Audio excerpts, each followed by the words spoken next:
새로운 갈등의 씨앗. 시어머니의 환생 이후 해숙과 낙주는 조금씩 가까워지고 있었다.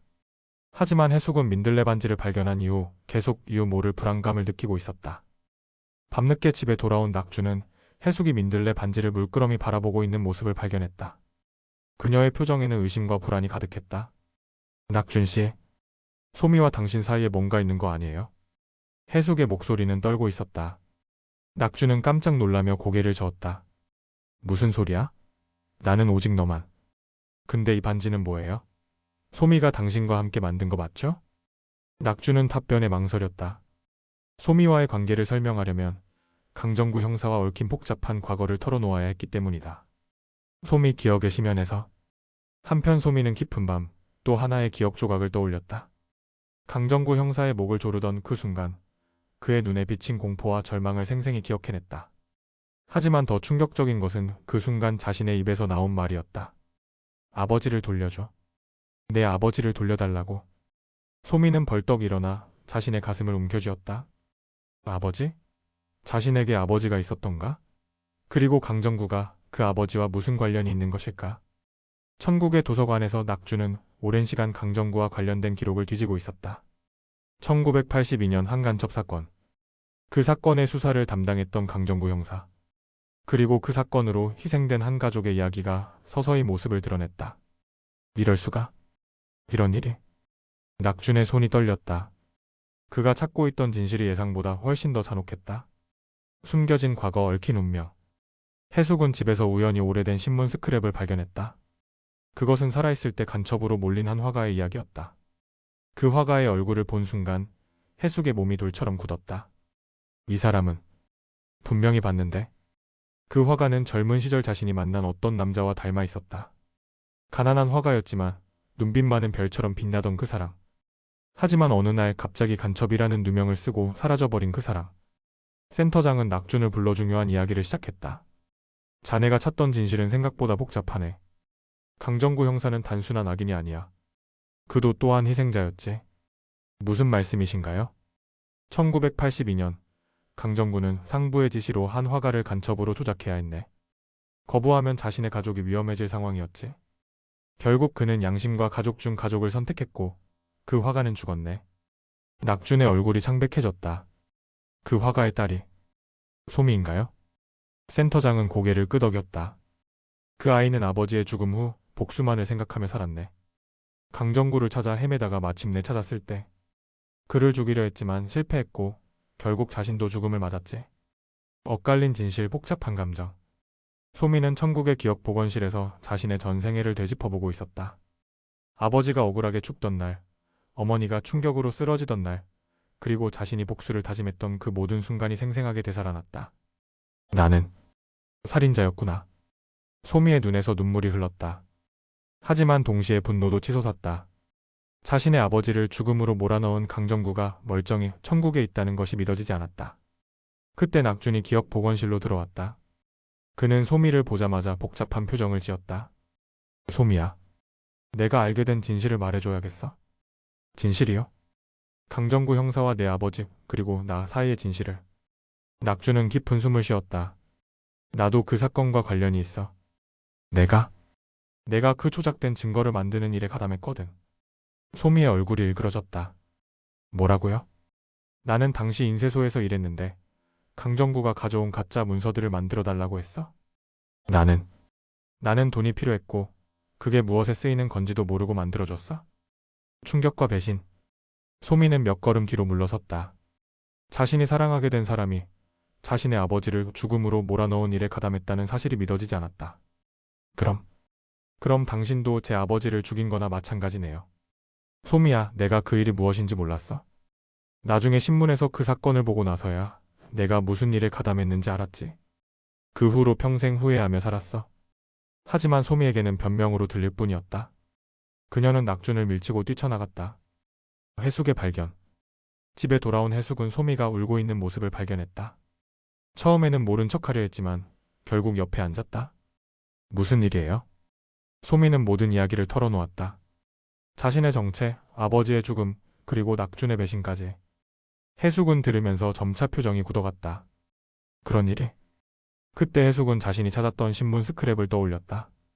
그 화가의 얼굴, 그리고 그와 함께 찍힌 어린 딸의 모습. 소미야, 혹시 이 사진 봐봐. 해숙이 신문 스크랩을 보여주자 소미의 눈이 커졌다. 이건 아버지와 제가 찍은 마지막 사진이에요. 어떻게 이걸? 나도 그때 그 동네에 살았어. 내 아버지를 본 적이 있고 너희 가족이 어떻게 됐는지도 들었지. 두 여인은 운명적인 연결고리를 발견하며 서로를 바라봤다.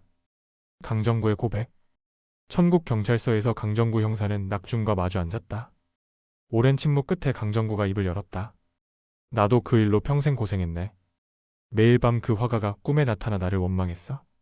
그럼 왜 그런 일을 했습니까? 선택의 여지가 없었어.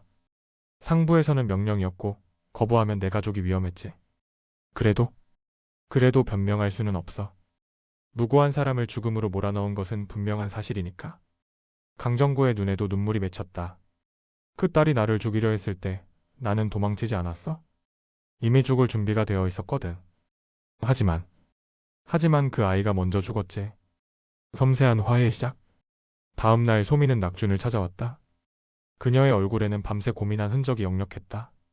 어제는 너무 충격적이어서 제가 너무 감정적으로 반응했나 봐요. 아니야, 내 반응이 당연해. 나도? 들어보니 당신도 또 다른 희생자였던 거네요. 그때는 군사독재 시대였고 서민들은 시키는 대로 할 수밖에 없었겠죠? 소미의 성숙한 모습에 낙준은 놀랐다. 하지만 저는 아직도 아버지의 죽음이 억울해요. 그리고 강정구 형사에 대한 분노도 쉽게 가라앉지 않아요. 나도 그래. 나도 내가 저지른 일에 대해 평생 죄책감을 안고 살았어. 두 사람은 조심스럽게 서로의 상처를 확인하며 이해하려 노력했다. 새로운 전개. 센터장은 세 사람 모두를 중앙 홀로 불러 모았다. 해숙도 함께였다.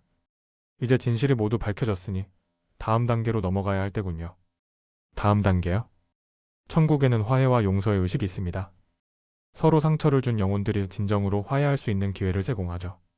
센터장은 일시정지하더니 의미심장한 미소를 지었다. 하지만 이 의식에는 특별한 조건이 있어요. 관련된 모든 당사자가 자발적으로 참여해야 하고 진심으로 용서해야만 성공할 수 있습니다. 강정구가 몸을 떨며 말했다. 만약 의식에 실패하면 어떻게 되는 겁니까? 그럼 관련된 영혼들은 모두 다시 윤회의 수레바퀴로 돌아가게 됩니다. 하지만 그건 더 낮은 세계로의 추락을 의미하죠. 네 사람은 서로를 바라보며 깊은 고민에 빠졌다. 아직 끝나지 않은 이야기. 센터장은 네 사람이 모두 모인 자리에서 조용히 말했다. 화해의 의식은 단순히 말로 용서한다고 이루어지는 것이 아닙니다. 진정한 마음의 변화가 필요하죠. 강정구가 무릎을 꿇고 소미 앞에 앉았다. 그의 눈에는 평생 짊어져온 죄책감이 그대로 드러났다. 내가 너희 아버지에게 한 일은 결코 용서받을 수 없는 일이다. 하지만 정말 미안했다. 소미는 한참 동안 그를 바라보았다. 그녀의 마음속에서는 복수욕과 연민이 뒤섞이고 있었다.